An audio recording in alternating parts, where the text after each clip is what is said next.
there was a lot of deferred maintenance. We're going to leave this to take you live to remarks by Speaker Johnson. Chaos. This week we did exactly the opposite. I'm really glad to tell you that House Republicans pulled together and delivered some major pieces of legislation and huge priorities for the country in the last few days. Let me give you a couple of examples. We passed the Farm Bill, as you know, a major achievement, delivering real relief and certainty for our rural America, for all Americans. This is the first time Congress has done that since 2018. Been quite a while, but we got it done. We've also made certain that the House is going to be able to have an up or down vote on a date certain on the E-15 issue, which is, is a big priority for a lot of our members here in the chamber.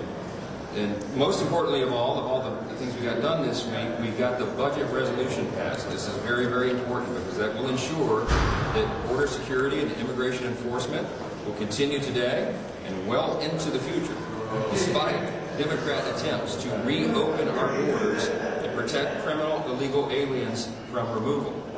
The net result of passing our reconciliation bill is that ICE and CBP are funded for 3 years, and Democrats got absolutely nothing for their political charade and shenanigans out of that.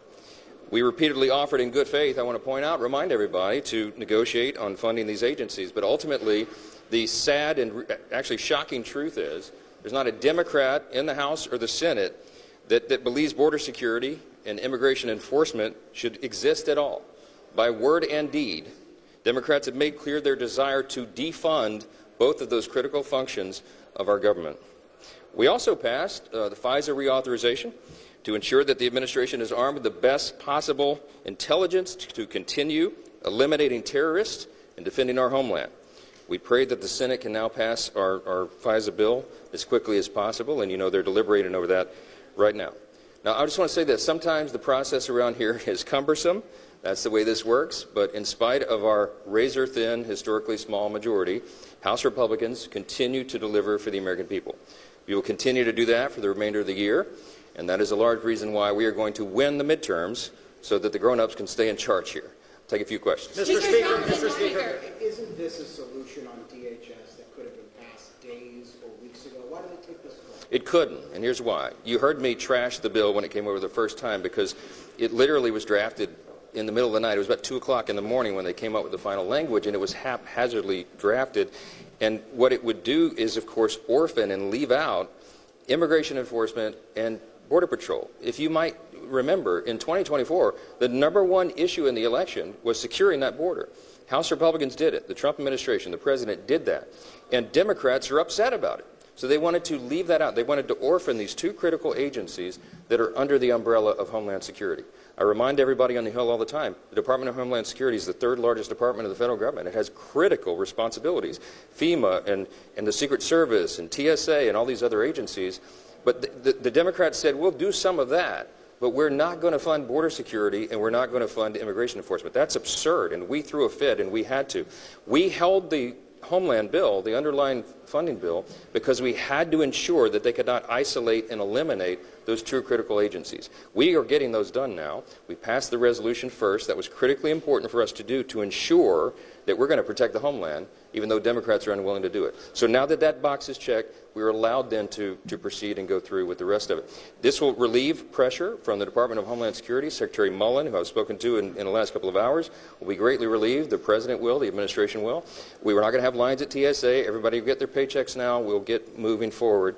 And then we will finish the work and finally get, again, for 3 years with no crazy Democrat reforms, we will fund Border Patrol and immigration enforcement as soon as we return for the work session when that bill is finalized. On FISA, Mr. Speaker, what do you anticipate from the Senate, and are you concerned that whatever the Senate sends over might be a problem over here?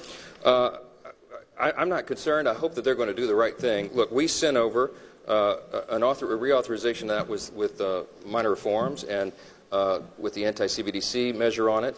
These are very simple things that the vast majority of Congress agrees with, and they should get it done. They're running out of time. As you know, it will expire tonight, the end of today. And so we're calling on them to do the job, pass the House's bill, and get this done. Check the last box of the week. They're not going to take the House bill, though. Well, we're going to see. They don't seem to have another alternative. We'll find out how that works. Mr. Speaker.